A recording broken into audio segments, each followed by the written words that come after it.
Sweet. So, I'm Amy Calandrella. Thank you. I'm an operating engineer with Local 98 in Western Massachusetts. Operating engineers are the people who run the heavy iron on construction sites. So we do bulldozers, excavators, cranes, bobcats. If it's got a key and it's made of yellow iron, we make it. We run it.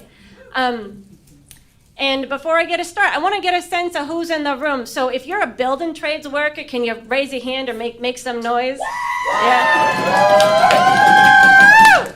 All right, I love you guys being up front. Thank you.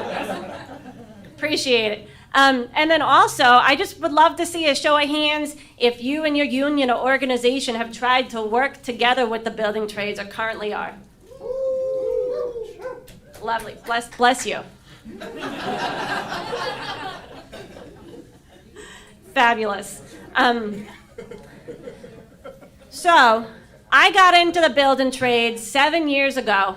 I was 28 years old. I was tired of being poor, and I wanted a stake in the fight. It was 2015. The IPCC had just put out some terrifying report. There was a bunch of big climate marches, particularly in New York City. And I said, well, this is going to be a shit show for the rest of my life. Where do I want to ride it out? And then where do I have the opportunity to have some influence? Yeah. And I had a lot of friends, going into activism work and education. And it looked saturated, like there were a lot of people going in that direction and that what needed to be handled was going to be handled. And so I said,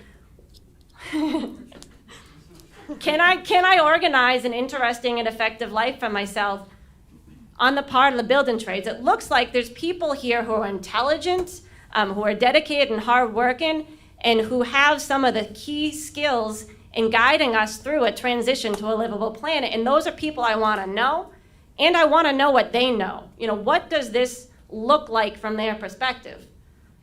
And I haven't been wrong. I'm 7 years in now. I've worked on college campuses.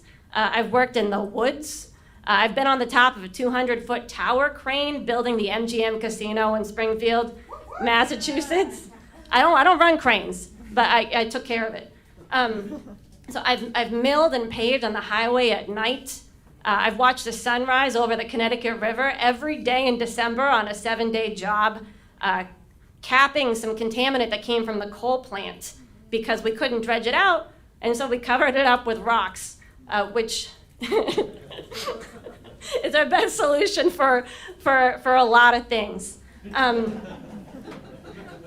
been laid off on a Friday. I got laid off from that college job on a Friday, and by Saturday morning, my BA called me. This is how construction jobs work a lot of the times. We're hiring halls. It's like you're part of Charlie's Angels, and you get a phone call, and someone tells you what you're going to do. So I got a phone call Saturday morning. My BA says, hey, Amy, you're working on the railroad. Start Monday morning. You're going to show up in the bottom of Route 5. You're going to talk to Jimmy, and he'll tell you what to do.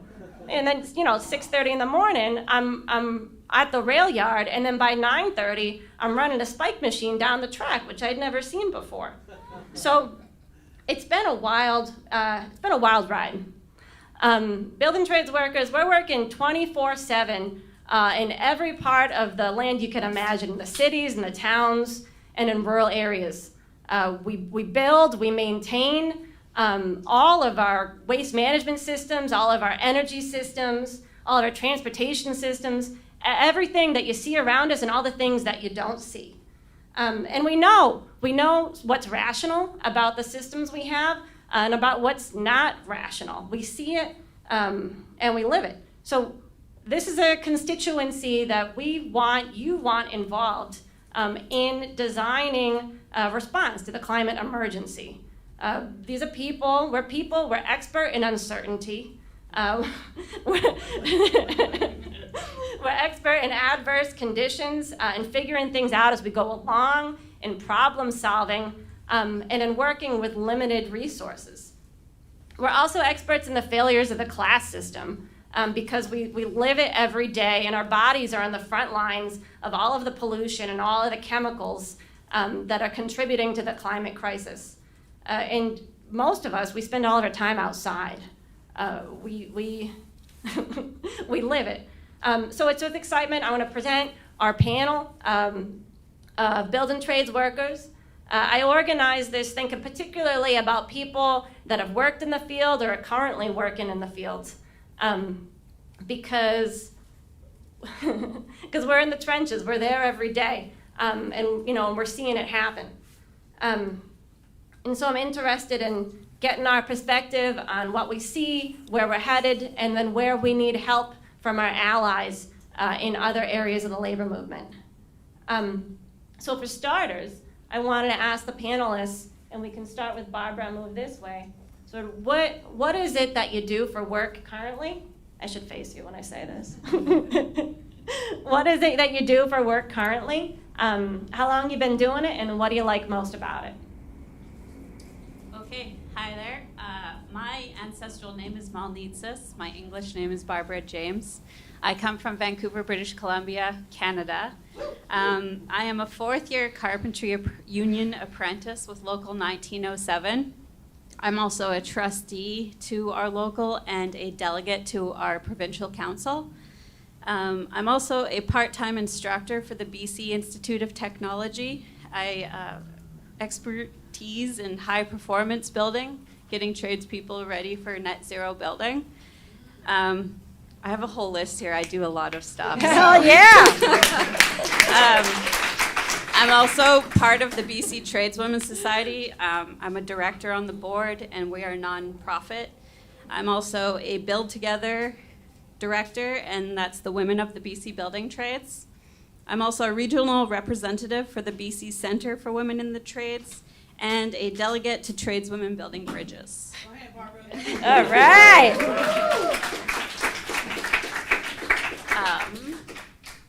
What was that? So what are you doing for work currently? What kind of jobs are you typically involved in, and what do you love about it? Okay, so currently I'm a fourth-year apprentice, so I go back to school on Tuesday. I will be journeying out in November, which is pretty exciting.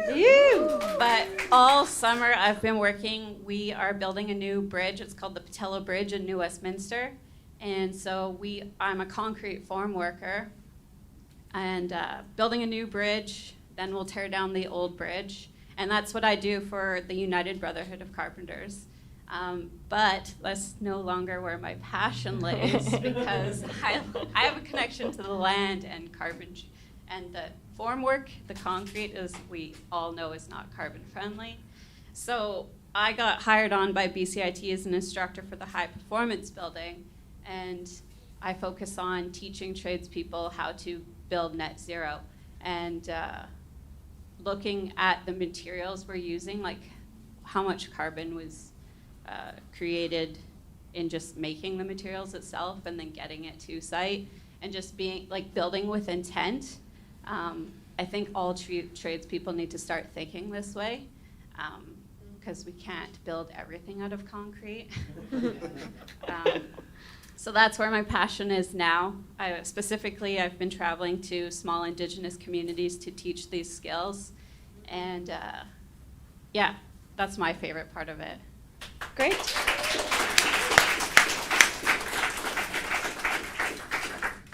My name is Emmett Doyle. I am also a fourth-year apprentice with the Carpenters in Local 68, which is in the Twin Cities. I have much fewer titles positions. My main activity within the union in terms of activism is working with our apprentice committee to try to advocate for more green trainings. And then my other role in the labor movement is, I guess, the bard of the Twin Cities labor movement. I play a lot of picnics and stuff. So I've had a very diverse apprenticeship.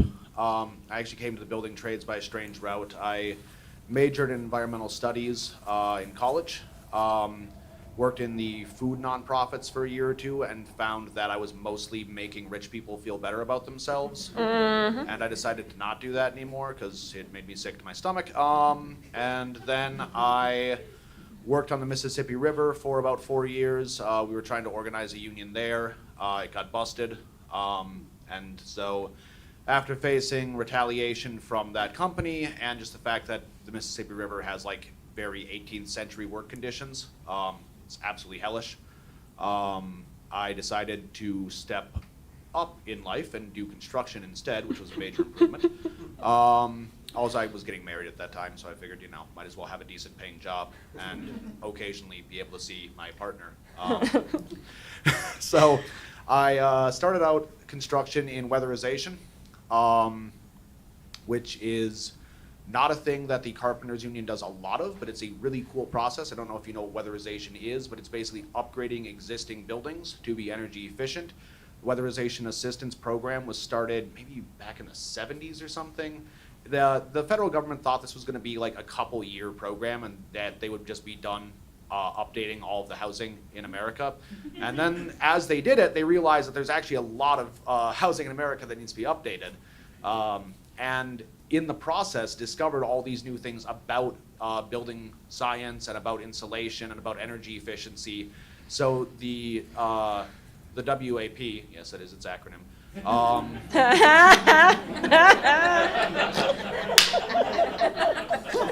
has birthed, so to speak, a number of new advances in building science and efficient building over the years. However, you are only allowed to do that for 1 year because they don't want attorney people who only know how to do weatherization, because we don't have a lot of weatherization shops. So when that was done, I just began doing a whole bunch of diversity of things around the union. I've worked in prefabricated panel wall factories. I've done siding. I've done a bunch of scaffolding on bridges. Most recently this summer, I was doing concrete form work on bridges. And I'm pretty sure I'm laid off. I'm probably going to get a confirmation from my foreman like tomorrow about whether or not I have a job on Monday. I hope I don't, because I got stuff to do. I can get other work this winter. I got a pretty diverse skill set. And what I really like about construction is when you are building something that should be built, it's a really rewarding feeling. When you're building something that shouldn't be built, it sucks. In the wall factory, they were going to have us prefabricate a Bitcoin factory. That's one of the reasons I was like, I'm going to quit. I can't come to work and do that. But the really cool thing that I've found is that you have a job that's also a craft. And although the industry continuously tries to de-skill us and break things down into the most kind of Fordist methods of production, where you have this very rote skill that you just do over and over again, they can't stop us from becoming skilled workers. And it's nice to have a craft that you can go home and build things of beauty and take pride in the things that you build.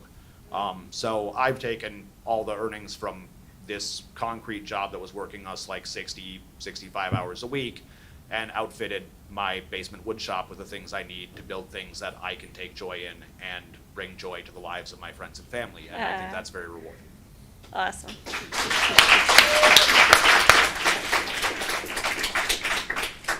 And hey everyone, my name is Celina Barron. I'm a journey level inside wireman with IBEW Local 11 Los Angeles. yeah. And so I'll just maybe take folks through what a day is like, right? I've been out of work for a little while, but for the most part, construction workers get up very early in the morning, right? We're talking 5, 6 a.m. starts. And we're on the freeway just blasting down, going for it, right? Because we are often commuting very far. In Los Angeles specifically, many folks cannot afford to live in the neighborhoods in which they work, can't afford to live in the county in which they work. I'm very lucky that I get to live in Los Angeles County, that we afford to do so, but driving clear across the county sometimes in order to make it to work. Then you finally get there, right, and you're outside and it's in the dark, right? And hopefully there's lights, and there's supposed to be lights, but sometimes it's a gamble whether there's going to be lights, right? And the jobs change all the time, right? It's very regular. Our job is to work ourselves out of a job, right? Build something, move on to the next one. We're constantly working towards the layoff, right? So it's very, very regular. Like, we're like, oh, like when we get laid off, when this is over, see you on the next one. And every day is a new challenge, a new thing, right? An engineer said it was supposed to be this way, and that's absolutely not like that. So we roll with the punches, make it happen, build a building. And then also, while we're all the building trades, you know, sometimes we're not always friends with each other. So it'll be like some carpenter put something in the way. Someone left some equipment somewhere. Someone got on the equipment they weren't supposed to. So we're like frenemies sometimes, but we usually roll together also. And it's a long day, and it's punishing, and it's hard, and our bodies are our tools also, right? You know, sometimes you'll have friends that are like, hey, want to go do this cool thing, you know, bungee jumping or whatever, rock climbing or something cool, right? And it's like, no, like, my body is my tool. I protect it with my life. Absolutely not. I'm not messing around. Like, if I fall, if I injure myself, frankly, if I work out too hard, it's not happening for me. I need to be able to get up and down a ladder full day all the time, right? My body is my tool. My hands are critically important to me, you know, like, and carpal tunnel is very real for us. Like, it's a hard life, right? And we're often quite tired. And most of our job is ignoring our body and just trying to get through the day. And then finally the day is over and we just go home. And now there's traffic and we're grouchy about it. And for many of us, it's multiple hours trying to get home, right? So I think that also trying to organize folks who live that life is very, very hard. But it's not that we don't want to or that folks aren't into it. It's just a grueling, demanding space. Thank you.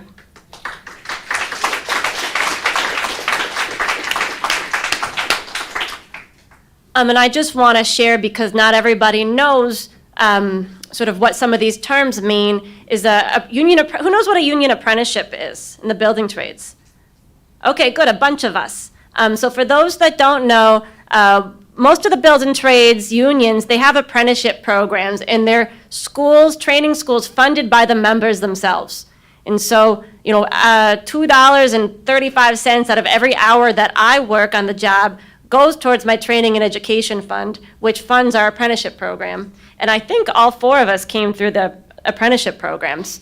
It's an earn while you learn program. They're all structured differently. The way mine was is that I went to school on Wednesday nights and some Saturdays, 6 to 9 on Wednesdays and a couple Saturdays per month. And when I went to work, I'd make 60% of the journeyman wage. Right now, journeyman makes $7.37. When I started, I was making like 20 an hour, say. And so the contractor will take you on, say you're a green bean, you can't do much, but you're cheap. And so I'll take you. And they call it the other college, the other 4-year degree. You go to school and you're working at the same time, and it's a great opportunity that not a lot of people know about because the doors have been so closed to white men and family only in the building trades for so long that this information hasn't gotten out there. And so it's part of, I think, what a lot of us do here in this group is share information about the building trades apprenticeship programs, and also think about them as an organizing tool, because it's a way to bring in new members, and as people come in as apprentices, organize them into fighting union members.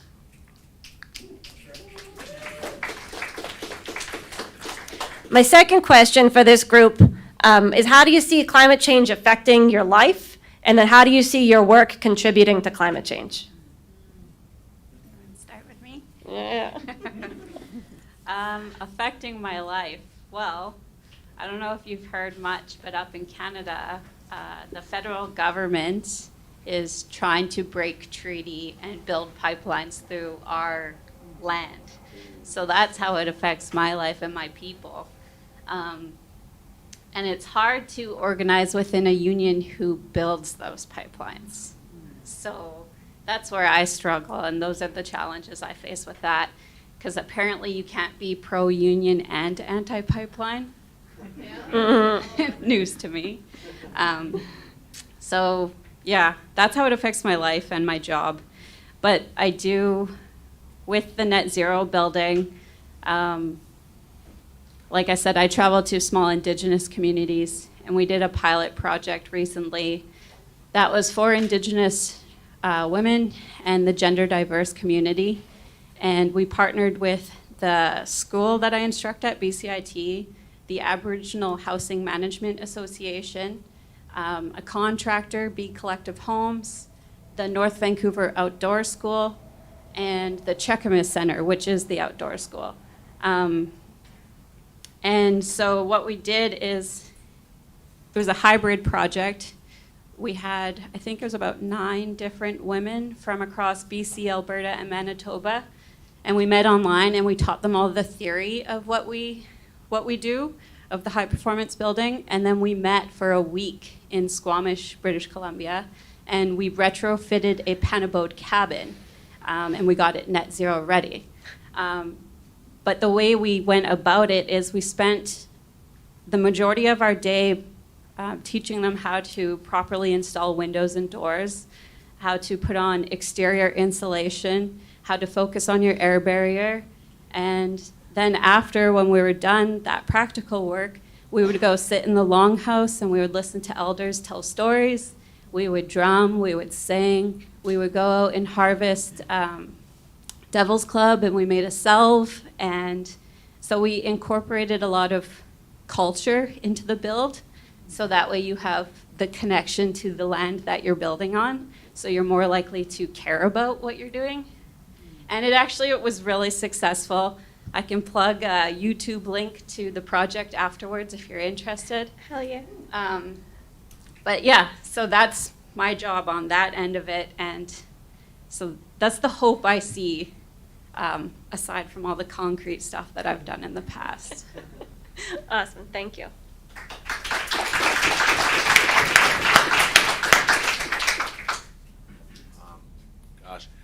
Yeah, in terms of how climate change affects construction workers, obviously we're working outside most of the time. We are about 6% of the workforce in the US, and from the period of 1992 to about 2016, construction workers made up 36% of heat-related deaths in the American workforce.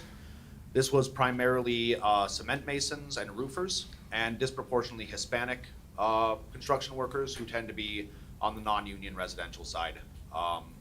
So it's literally a life and death situation for us. As heat waves become more intense and more common, the industry tends to fight tooth and nail against any kind of protections for workers against heat exposure. So it's going to be, a real fight. And unfortunately, when you get heat stroke or you get, heat exhaustion once or twice, you become more vulnerable to it in the future. It's a similar situation with frostbite, actually. So on both ends of the temperature spectrum, being harmed by exposure leads you vulnerable to further exposure. So it's going to be a recurring trauma to workers as we continue to get hotter and hotter. So, that's not ideal, and certainly our companies are not always great about giving us things like water or shade or a place to rest. Even if you try to get your body temperature down during the course of the day, you might go to your car to blast the air conditioning. You only have a 15-minute break or a 10-minute break. By the time you walk to your car, you might have a couple minutes where you're actually in your car, just grabbing a granola bar or something. And if your car has been baking all day, it's actually hotter inside the car than outside. And especially if we get these situations where it doesn't really cool down at night even. That's, really how people die in heat waves. So we're going to see fatalities, many fatalities, I think, in the construction industry as a result of heat-related deaths, and that's going to increase in the coming years unless we fight tooth and nail to get strong protections. And those strong protections are probably going to result in a lot slower building, because we're going to lose a lot of hours and a lot of days to having to stop for the heat if we have protections that actually protect us. And if we keep things on schedule, then people are going to die. And in terms of how our industry impacts the environment, it depends on kind of how you're counting it.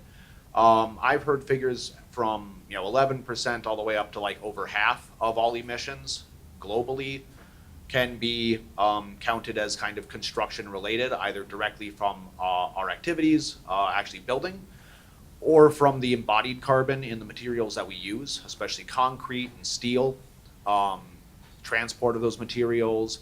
And then, of course, the actual buildings that we build are often highly energy inefficient. The industry does not tend to gravitate towards building highly efficient buildings because those tend to be more expensive to build. And, there's that short-term profit motive. So yeah, overall, it's quite a dire situation. We're both, as an industry, driving a lot of climate change, and then also being driven down by a lot of climate change, often to our deaths. Okay. So I think, well, first I'll just start off with, as an inside wireman, right, it's kind of like a misnomer. While we're often inside a building, the building's not built yet. Like, we're actively building it, right? So things It's not like, inside. yeah, right? So maybe we might be on a roof of the building that's being built, or we'll be in the basement of the building that's being built, or we'll be surrounding the building that's being built, or the thing, right? But it's generally not a space that's climate controlled. And I will say, without a doubt, glass or windows always go up right before the summer, right? Every time. And then, by and large, they'll decide to do something in the building that just makes it that much hotter, and it's just it's hot. It's hot, right? And heat stress is very real. And once you're impacted by it, that's it. That's the ball game for your life, really. You will continue to be impacted by it for the rest of your life. You're that much more susceptible, right? But also, there are like times where you'll be maybe at your hall and someone will be like, hey, they're trying to shut down this refinery, right? And we got to sign this form, otherwise they're going to shut it down and fill this out. And there's scare tactics, right? And people are afraid, and it is our livelihoods, right?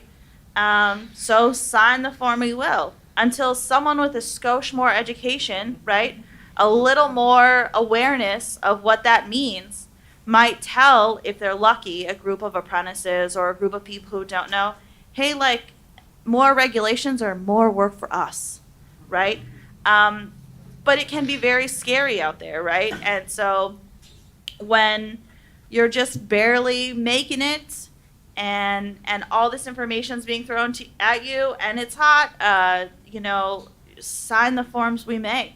And so that's, I feel like, how our jobs are impacted. And I would say, like, how we impact climate, there's a lot of waste in construction. There's a lot of waste, right? And you might get to the end of a job, and there might be a section, a laid down area where we put all our material, and as it turns out, they overbought all this stuff, and it's been in the dirt for a year, and so now they're like, trash it, just get rid of it right now. It's your job, you're the first year apprentice, and your boss tells you to throw all of this material that's totally good, maybe a skosh dirty, in the trash, and you just do it, right? It can be an incredibly wasteful space if there aren't plans, right? And if you don't have a plan for how to mitigate that trash, if you don't have a plan how to reuse these things, how to not be wasteful, and then enforce it, then we are, by and large, contributing to climate change with all this trash. Thank you. I can add a story here. We were talking earlier, all different construction trades are very distinct. These three here typically work on buildings, or bridges. Operating engineers, we're inside the cab of a machine, so we're not we're outside of the building, we're in our machine, and I work on road work. I do DOT work. And a lot of people, they think operating engineers have it easy because we got a cab and we're not having to move things. But my truck doesn't have air conditioning. I haven't seen a machine with air conditioning in a long time. And so what you have is the ambient heat plus the heat coming through the windshield, which is like a greenhouse effect, plus the motor and the hydraulic motor. And that's why I got 2 windows that open and that's it. But when you got the windows open, A, all that dust is sticking to your sweaty body. And so I come home just absolutely filthy. And B, construction dust is extremely dangerous. Construction dust, not only is it silica, which gets in your lungs and stays there forever, but it's also full of every kind of contaminant you can imagine that's pulverized to a size that's respirable. And so it's sort of everything that any car has dripped on the road for the last 25 years is now a particle of dust that I can breathe. And so the working conditions they're rough. It's dire. The next question I want to ask these folks is, what do you want people to know about the oppression you face on the job that gets in the way of your climate organizing? And also, what are the opportunities you see for change? Where would you like to see things headed? We were talking about isms yesterday. I'm indigenous, two-spirit, and a woman in a male-dominated industry. And because of my cultural values, a lot of these folks that I work with, they don't understand where I come from. So when I joined my union, started going to meetings, I was hearing all these older white dudes with strong racist opinions speaking about things that had nothing to do with our work or our craft, and like gun laws and black power. And I was like, okay, what have I joined here? Like, am I in the right place? And so I realized that the only way I was going to see change within my union was to be the change. So that's why last year I ran for the executive board and I got on as a trustee. So I was like, okay, well, maybe I can take it a step further and go provincially. So I got on as a delegate. So now these issues that I face, I can bring, like, we don't have committees because my local is pretty small. Our sisters committee doesn't even really like to meet, which is unfortunate. But now I can bring these issues that I come across on site straight to the people that can make the change. So this is my way of going about it. What was the second part of your question? Sure. Where you would like to see things headed? Yeah. Well, first of all, coming here, thank you, Crystal, for extending the invite. This is the first time I've been able to talk with union folk and not be criticized. That's awesome. So I need this in Canada. So if we could all come up there, that's the direction we need to go. So when I get back home, I need to start researching, like, who can I reach out to, what can I do, where can I find the support, because it's unfortunately not coming from my brothers. So, thank you. Well, in terms of the oppression I face on the job site, as you can probably tell, I look like most construction workers have looked in this country since the Irish started coming over in the potato famine. There's a reason why a lot of our union presidents and a lot of our bosses all have Mick or O in front of their name. But you know, that said, I mean, if you want to think about oppression, you know, a core concept is that an injury to one is an injury to all. And so the oppression that other workers are facing on the job site does actually have an impact on those of us who look like our bosses.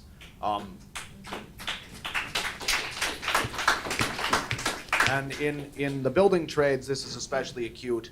you know, our jobs can't be outsourced. So a lot of people in the Rust Belt, where I come from, have faced the prospect of losing their jobs to workers overseas as the companies exploit cheap labor overseas. What we have in construction industry instead is a race to the bottom with contractors who exploit undocumented workers for the most part. Yeah. And so, you know, the loss of once very strong union density in a lot of our industry has been predicated on this long attack that really took up steam during the 1970s with all sorts of reforms in the industry, including double-breasted companies, including the rise of project labor agreements as a way of securing our work in a way that is harder to strike, and with the trafficking of undocumented immigrants into the construction industry. So, I mean, broadly, the entire legacy of colonialism in Latin America and the continued violence, which is often funded by our tax dollars through the military-industrial complex and the CIA, the busting of environmental organizations, the busting of unions in Latin America. I mean, you want to know why there's so many Hondurans working as roofers in the Twin Cities, you know, up there on roofs, again, dying of heat stroke, often falling off the roof, they're barely tied off, they don't get medical treatment, you know, being trafficked. Now, there was a coup in Honduras, and it was funded by the U.S. And these are kind of oppressions that have a real material impact on the lives of even white citizen construction workers, because we're being forced into a race to the bottom. And then, talking about, you know, pissing on us and telling us it's raining, they tell us to resent those workers. And they stoke our hatred against those workers when it's the bosses and the people in power and the military-industrial complex that is creating that situation. And it's absolutely disgusting. So we absolutely need to organize the undocumented. We absolutely need to organize workers of color. It's the only way we're going to get our union density back, and that was actually proven here in Southern California, and I think it was 1992. There was a drywall workers strike that was actually organized primarily by Hispanic drywall workers outside of the union. They had to go to the union and demand to be let in. And it was a very militant strike, and they won. And that's how that's how a large part of the drywall work in this part of the country came back to the union for some time. In terms of where I'd like to see things go, I think there's kind of two tracks that a greener transition within the building trades could go. There's one that would be much more within our existing kind of business unionist orientation. We tend to have this inertia within the building trades that we lobby for construction to happen that's in the areas that we already have, which is why we do not tend to lobby for a bunch of green construction, because we haven't organized that construction. And we do tend to lobby for a bunch of the construction that we already have organized. This is a suicidal strategy because the non-union part of the green construction industry is growing, and they will corner the market if we do not get our foot in the door and hitch our train to that.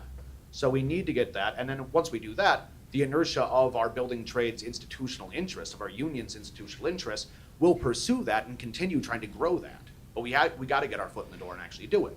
So that's what we can do within the more business unionist, the existing framework of our industry. And then there's a much more radical vision. That would be, you actually look at the origin of the green movement worldwide, and the weird thing is, a lot of it, the terminology of environmentalism being green, is heavily influenced by the legacy of the New South Wales Building Labourers Federation. And this is an Australian union of building workers in the 1970s. Because of the way they had organized, kind of the legacy of a more syndicalist era, they had a very rank and file driven union, highly democratic. Rotation of officers was very regular. They were very militant on the job site. And they had a very community-oriented kind of idea. You know, part of their idea, heavily influenced by both old left and new left ideology, was that workers should have the right to not have to build things that are harmful to themselves and their community.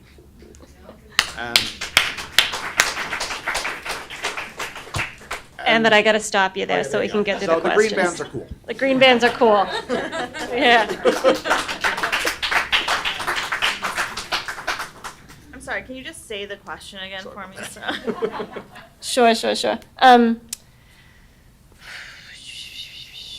I don't know where we were either. There we go. Okay, so how do you see your climate organizing impacted by the oppression you face, and where would you like to see things headed? Okay, well, so obviously I'm a woman, and tradeswomen, we're wildly outnumbered, right?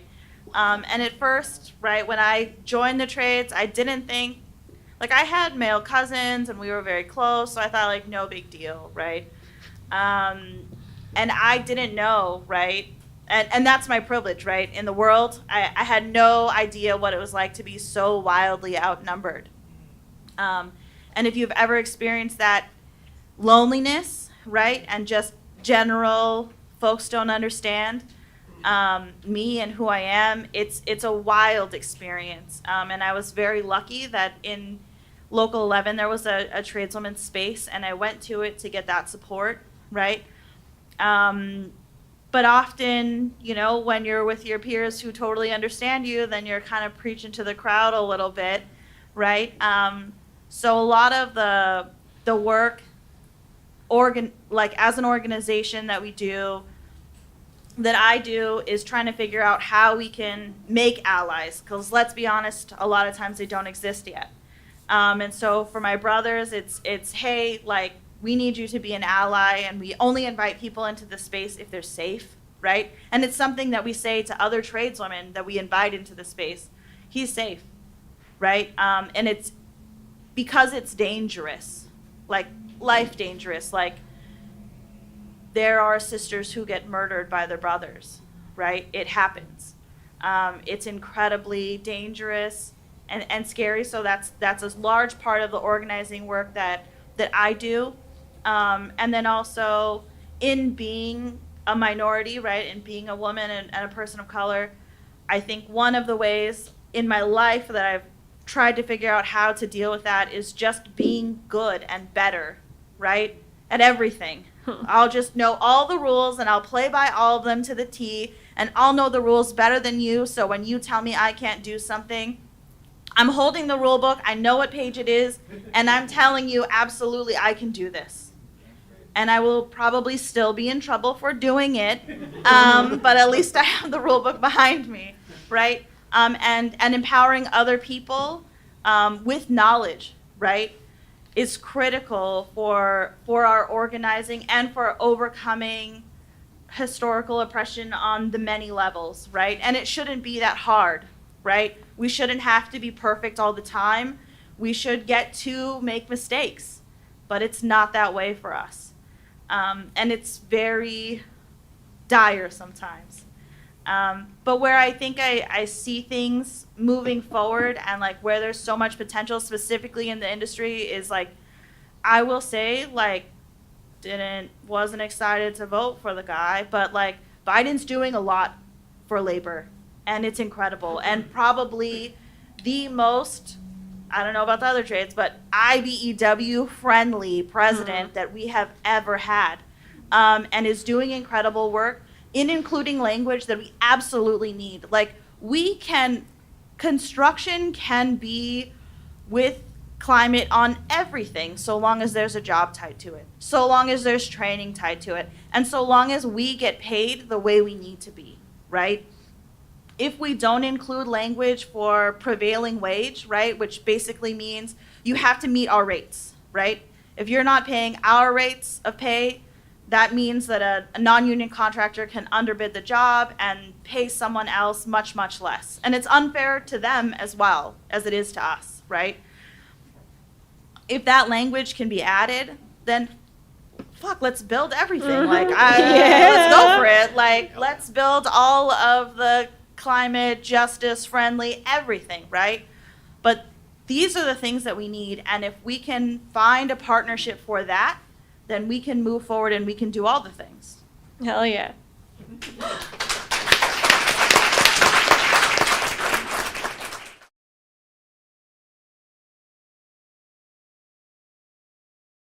Construction people are on-time people. You want to make a meeting go well with the building trades, don't show up late. It's like a sin. 14 minutes early is 1 minute late. Exactly. That's right. Yeah, I heard 5 minutes early is 10 minutes late. We tell the same jokes all of the time. It's still funny. I want to take some questions from you all. So could we get a show of hands? And we're going to pace it. We want to be able to catch the audio from these questions, and so Maria's going to walk around with a mic for you. So I'm just going to give everyone a minute to think so we don't hear from all the dudes right now. Happens. Where do you want to start, Amy? Wheels turning.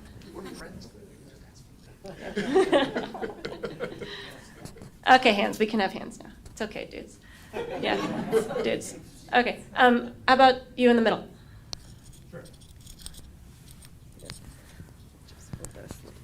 Okay. Oh, sure, yeah. Yeah, I just wanted to thank everyone for a really amazing panel discussion. This question is mostly for Emmett, but of course for the whole panel.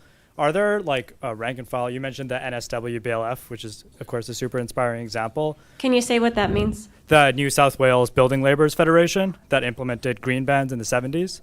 So I was wondering, are there rank and file led reform movements within the construction industry? And if so, what kind of actions have they been taking? And is that a current that's being built up right now? I can answer that in regards to the American carpenters, not so much the Canadian carpenters. I don't know what y'all are doing up there. But there are occasional kind of rank and file rebellions within our unions, largely in favor of a more militant union. We have a real ideology within at least the carpenters of being very friendly to our contractors, and our militancy is directed outward at the other contractors. So our bosses, we like the bosses that don't have contracts with us. We try to screw with them usually.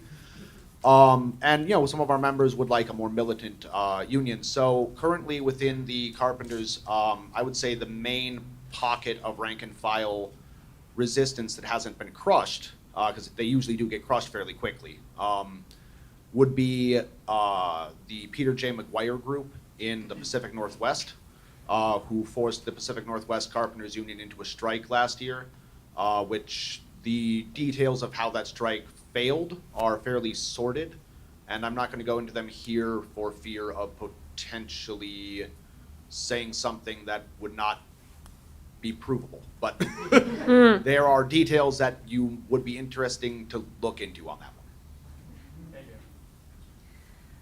I can share also at the Labor Notes Conference this year, giant gathering of labor activists. I think this year was the first year there was a building trades track there. And can someone remember how many building trades people were there? A lot. We filled a room. So increasing, perhaps.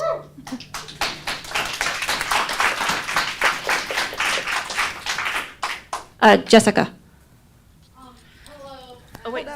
Sorry, can I give you this? Oh, You can keep, yeah, sorry. take your mask. Oh, just do this. All right. Hello. This was a really great panel, so thank you so much for sharing. I learned a lot.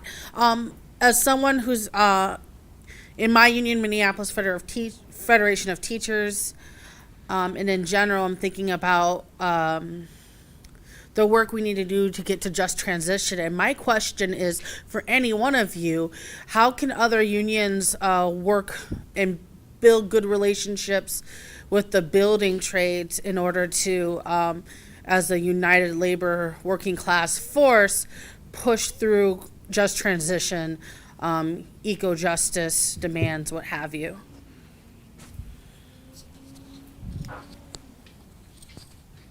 Okay, maybe I'll just start. And I'll say maybe specifically to teachers, right? The trades want to be in schools. We want to be in schools, and we want to tell young people, come to the trades. It's hard, but it's an excellent life also, right? I think I've said it's hard a bunch of times, but also I will say that it's an incredible life to have a craft, to have a skill, to point to my own children and say, Mommy built that. And we're talking about things like the new stadium that's SoFi Stadium. I built that, right? Yeah, SoFi Stadium. Yeah.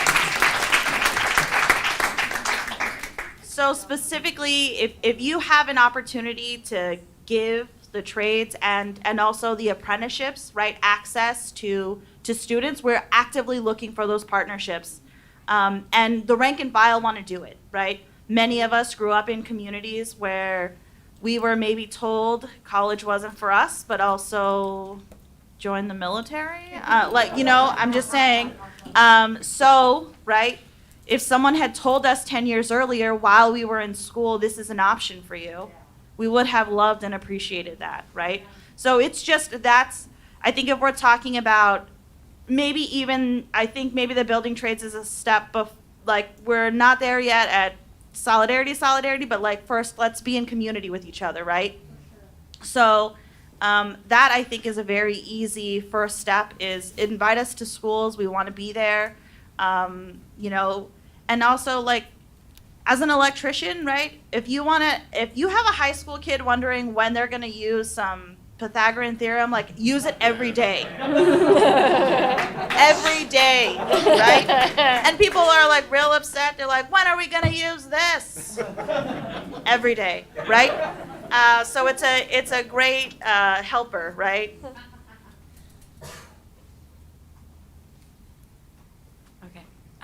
So the BC Building Trades actually does go into schools in BC, and we speak to young people and throw little workshops, and so there is a good push for youth and people of color, and basically anyone who hasn't been welcome into the trades before. There's a huge push for it right now up in Canada. So I am taking advantage of that. But yeah, having it in schools, having it recognized at a younger age, that would definitely help. We in trade school just talked, so in BC we have the ITA, the Industry Training Authority, manages our apprenticeships. And so we had to approach them about our building sciences module because it was the tiniest module in the 4 years of our apprenticeship. And it just had a bunch of little pictures and some definitions, and it was very basic, way behind the times. So we approached the ITA and we're like, listen, look at the direction our world is going in. Maybe building sciences should be more of a priority in our curriculum. So I don't know the outcome yet, but it's in motion. And what else was I going to add to that? Oh, so this net zero work that I do is not within the Carpenters Union, but it is within the BCGEU, which is the General Employees Union. And if the Carpenters Union could adopt this work and train our carpenters this renewable energy, this way of building, if we could train them up for the just transition so they're not out of a job. So like the training is available for free in your hall. Go do it and you can easily transition into this new job. Like you can lose the fear. So I think that would be pretty cool.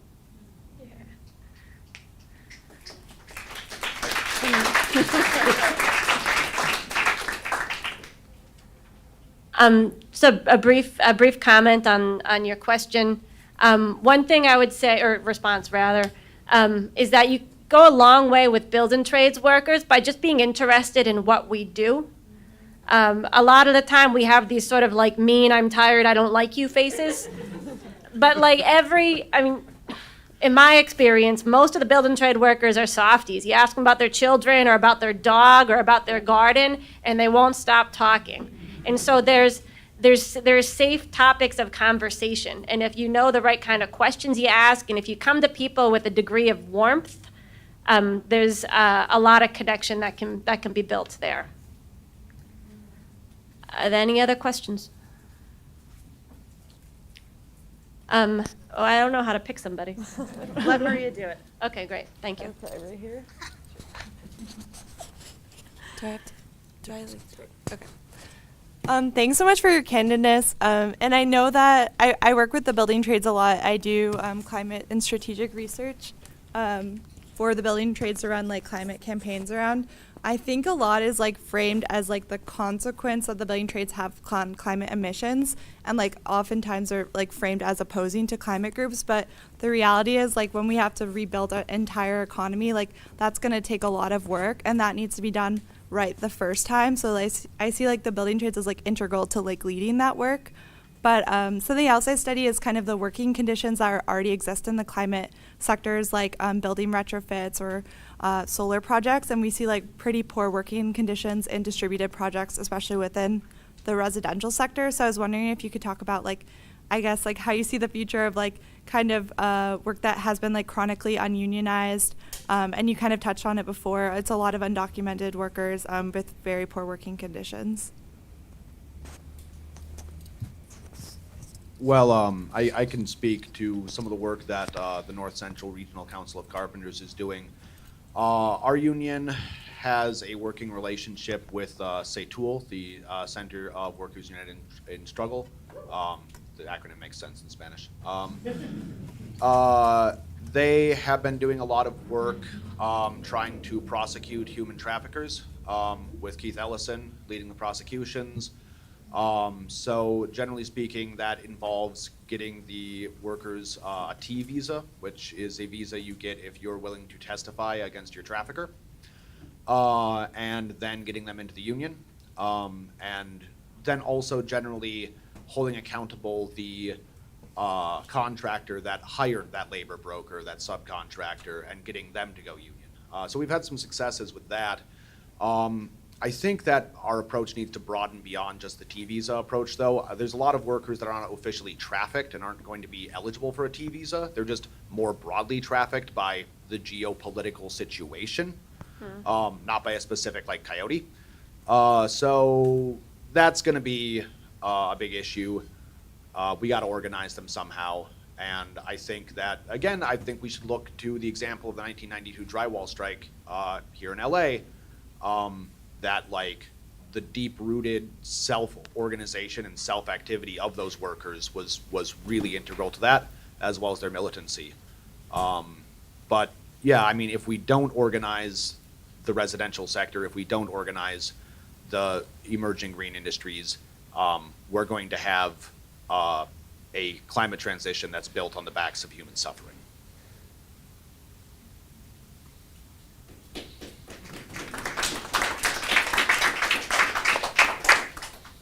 So I'll just go ahead and say that the solution is money, right?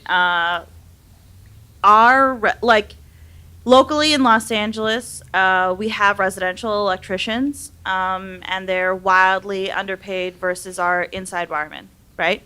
And if someone was like, hey, I'm looking to get into the trades, and I want to build houses and do all this stuff, I would tell them, absolutely not. It's not a living wage. Come here, right? I would never advise one of my sisters or someone I'm mentoring into that situation because it's wildly less money and there's no way that they could afford to live in the area, right? So you have to put money behind it if you want it, right? And obviously there's a housing crisis in Los Angeles and in many metropolitan areas, right? But if we can get language that specifically says that you have to have an apprentice-trained employee, you have to have prevailing wage, you have to have good paying jobs, then of course we'll organize those workers and we'll pick up those jobs and we'll do them. We want to build them, right?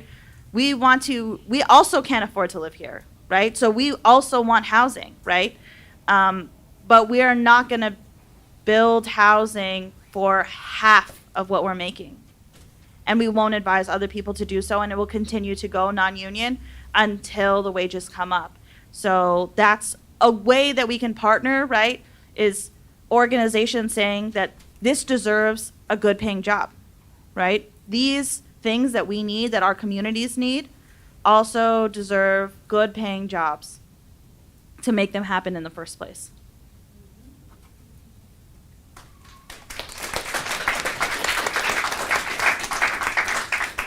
I can touch just briefly on the working conditions. So in construction, it's pretty gross.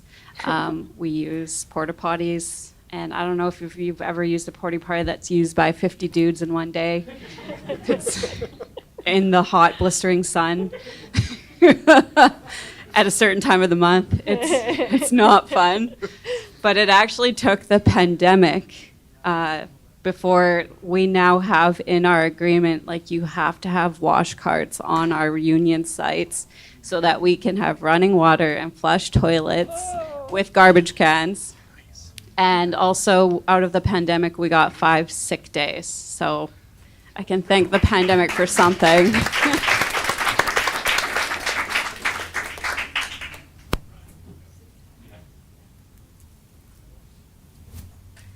I think we have time for one more question, maybe 2. This guy at the front has had his hand up the whole time. All right, well, go for it. Maria's walking towards you. It's happening. Yeah. Thank you. I just hold it. Awesome. I'm Cliff from Minnesota, from Unite Here Local 17.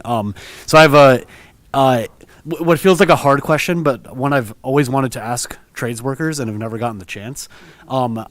It's finally my chance. Myself and some other comrades who are here who are like doing union organizing now.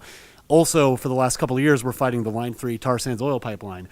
And we know that in hindsight, it's like, yeah, of course the strategy would have been to spend a decade co-organizing with working class people on the, the Iron Range of Minnesota, right? Like, duh.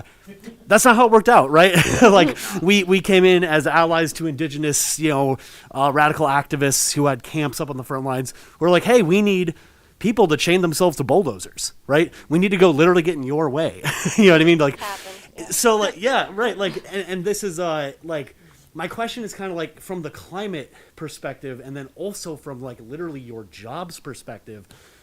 I don't, like, there's so many questions I could ask here. It's kind of like, hey, is that cool that we do that? What's the impact on your job, right? Like, do you get a free break? Are we just making things terrible? Like, there's so many other things to ask about the nature of that kind of thing. But like, my assumption is that we're only going to see more of that into the rest of time. And is it like, this is inherently a thing that like trades and environmental chain yourself to stuff activists are never going to agree on, and like we just have to live with that? Or can you give us intel about where to go walk ourselves? So I don't know, kind of whatever you want to do with that. Like, what is that? Thank you. I have things to say, but would any of you want to start? Well, I think obviously you know my stance on that. Yeah, go ahead. Yeah. That's fine. I probably won't be working those jobs anyway, but if I somehow get desperate enough that I do, I hope you lock yourself to it. Take the day off.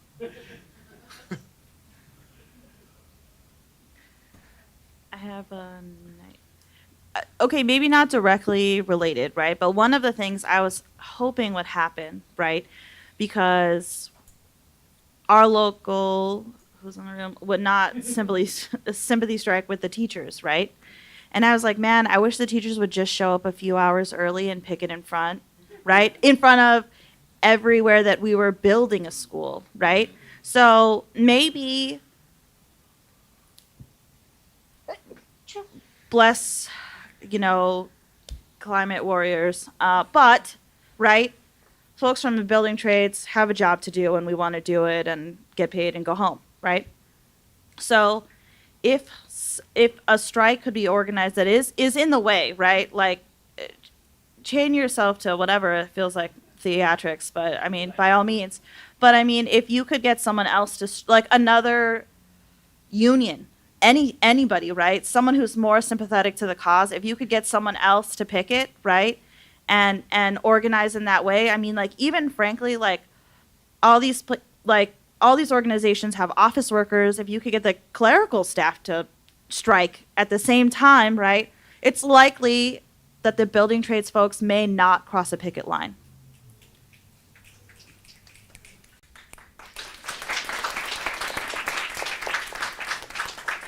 So I think that's the end of our panel. I want to thank our panelists.